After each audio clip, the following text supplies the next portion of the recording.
I don't normally do quite so recent history, but while searching for some witchy stories, I came across this one. I thought, kind of had to do it. The Last Witch in Britain. It's World War II, and mediums are a big business. With so many people dying, nobody knowing where their loved ones are, people wanted to find out, and mediums were nearly the only way they thought they could do it. This is Helen Duncan. Born in Scotland in 1897, by day she was a part-time factory worker, and the rest of the time, you guessed it, a medium. She travelled to many places to hold seances for folks. In 1933, she was arrested as a fraudulent medium.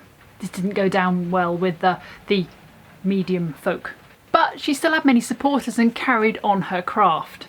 She had many after her trying to prove her a fraud. Her signature was ectoplasm of the contacted person would drift out of her mouth, apparently take on a shape, and talk to those in the room. Now, it was due to a seance in 1941 that was going to be her downfall, unfortunately. During this one, she was talking to a sailor from the ship HMS Barham, which she had also revealed had been sunk in the Mediterranean. This was not a fact that had been reported yet, and due to war morale, it was decided that it wouldn't be reported yet. The ship had indeed been torpedoed in the Mediterranean by a German U-boat and had gone down with all 800 crew. But Helen was none the wiser that any of this had happened. She was just saying what she saw.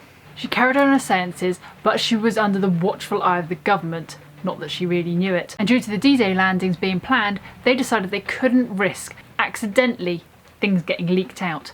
They didn't even know where she was getting the information from. Her seance in January 1944 was raided and she was arrested. This time she was prosecuted under the Witchcraft Act of 1735. This is one of those acts that just sits there and is not really used until something odd crops up and they need to come up with a way of prosecuting someone. And this was it. In fact, it hadn't even been used for over 100 years. She was given a sentence of 9 months, and there are a lot of people against this. Even Winston Churchill. He was said to have written to the Home Secretary at the time, stating it was obsolete tomfoolery. To be fair, she kind of got a better outcome than most people that were tried under that act. Most of them were killed, burnt. At least she didn't have that. She just had 9 months in prison. Mainly it was to keep her out of the way. Before that, the last one in Britain was 1727. This was the last case to be tried by the Act in 1951. It was repealed. She was released in September 1944 and she still carried on her craft, although she was still harassed a lot. In 1956, she was harassed for the last time when she was raided. She died a few months later at the age of 59. The family and supporters are still trying to clear her name to this day. It was tried in 2001, 2008 and 2012, I think, and it was denied every single time. I think they're still trying now.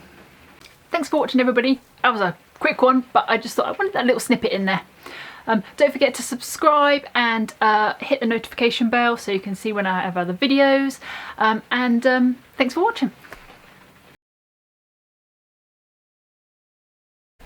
Oh, and I apologise if you can hear the rain. Where I'm in at the moment, in my loft, it's raining.